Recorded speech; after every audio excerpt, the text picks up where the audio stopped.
en train actuellement de travailler sur un collectif sur les arts divinatoires qui avait été élaboré en 1979 et qui, pour des raisons que j'ai oubliées, n'a pas pu paraître.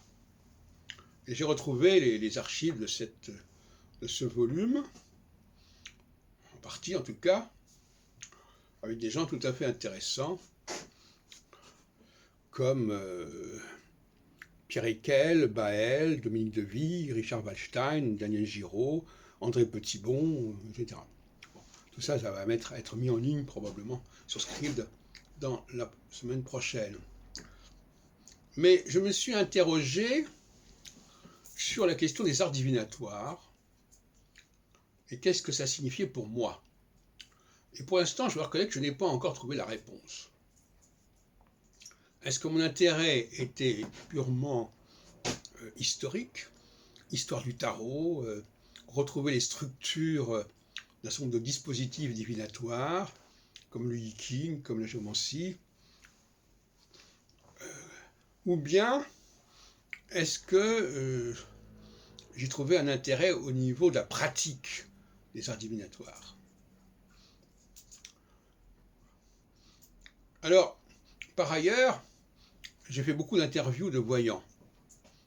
Mais je pense que ces interviews n'étaient pas axées sur les arts divinatoires en réalité, mais c'était un exercice cinématographique, je dirais. C'est-à-dire que j'aimais bien filmer des femmes, c'était souvent des femmes.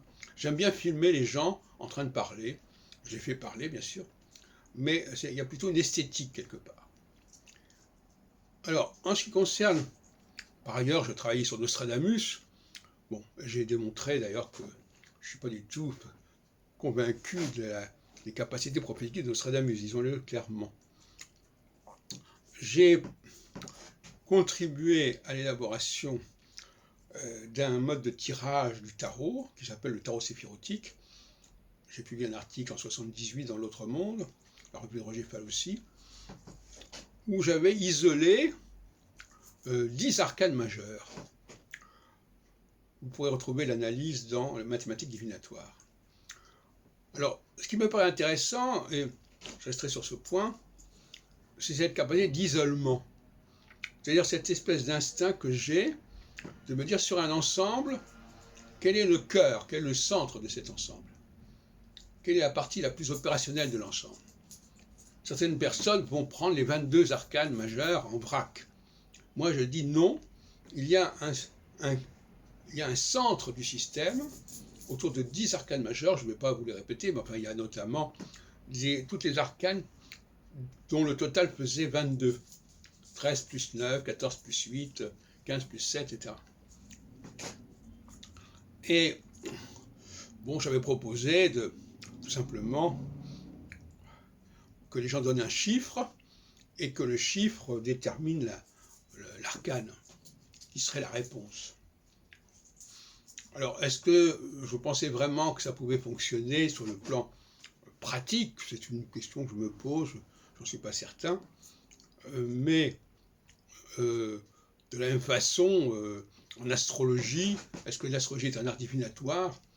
En tout cas, le fait de créer une carte du ciel et de l'interpréter avec toute sa complexité, toute sa diversité, ça exige, on est dans le domaine du divinatoire quelque part, parce que à un moment donné, c'est tellement complexe que chacun prend ce qu'il veut, isole tel facteur, bon, il parle à sa façon, et donc il est inspiré à peut-être éventuellement à tirer cette carte-là, parce que c'est celle qui correspond à son ressenti à lui en tant qu'astrologue.